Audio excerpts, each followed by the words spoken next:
mga sis! Ngayong araw, mag-outing pala kami buong family. Kasama ang mga uncle ko at ang mga pinsan ko. Basta sinabihan namin sila kung sino yung gustong sumama. Isang jeep pala ang sasakyan namin at saka 2 tricycle. Say hi to my vlog. Hi. Say hello. Say hi, my loves!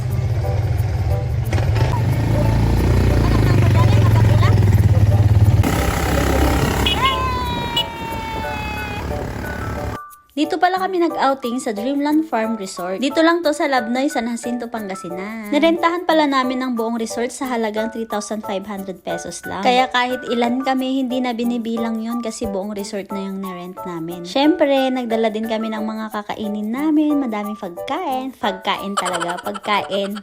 And then, pagdating namin dito sa loob, sabi ng caretaker dito, hindi daw pala kasama sa 3,500 yung kabilang pool, yung pang-adult. Kaya medyo na-disappoint ako. Kaya ang sabi ko, anong sense na magsiswimming tayo kung ang swimming pool natin ay pang bata lang. Family pa naman kami ng magagaling lumangoy. Uy, napakayabang, charot. Oo naman, totoo yun. Halos lahat kami talaga marunong lumangoy, pati mga kapatid ko, uncle ko, mga pamangkin ko. Kaya hindi talaga ako pumayag na hindi kami makakalangoy dito sa malaking pool. Kaya sabi ko, kahit magdagdag kami, basta lang makaligo kami sa malaking pool. Ayun, pumayag naman sila, kaya lang nagpadagdag sila ng 500, kaya ang rent namin dito naging 4,000 na. Syempre, dinala din namin ang aming mga aso, si Sakura at saka si Sui. Hello! Medyo itutur ko lang naman kayo, hindi naman siya ganun kalawak at hindi naman din ganun kaganda, pero okay na rin siya. Simple lang at saka malinis naman siya. At tamang-tama lang tong resort na to sa mga taong nagtitipid. Kasi nga, mura lang. Aguy, ayun ng barbecue, sarap! At sa mga oras na yan, hinihiwa na ni Kuya Mimil yung mga nalulutong barbecue. At ito si Sak mukhang gutom na, may pagbukas na ng mga Tupperware. At syempre, tayong mga Pilipino, hindi talaga mawawala ang karaoke. At tignan nyo naman tong kapatid kong to, bumibirit na. Feel niya yung kinakanta niya, akala mo naman broken hearted.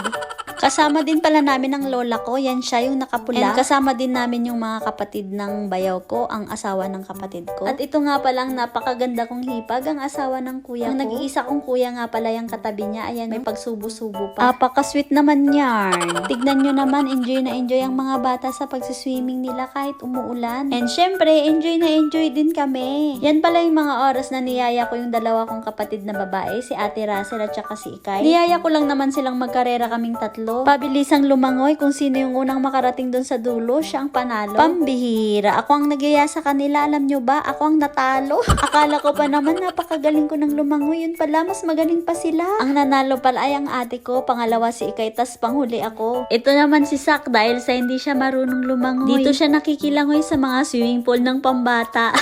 At hindi lang siya ang nakiki-enjoy, pati pala yung bayaw ko. Ano kayo mga bata?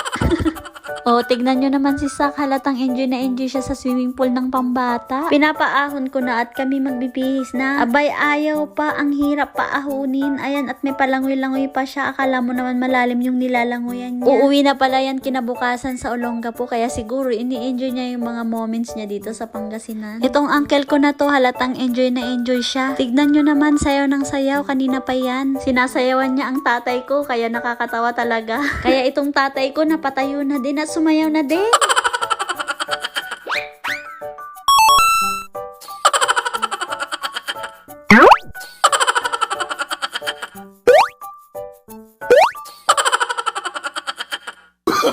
Oh, no.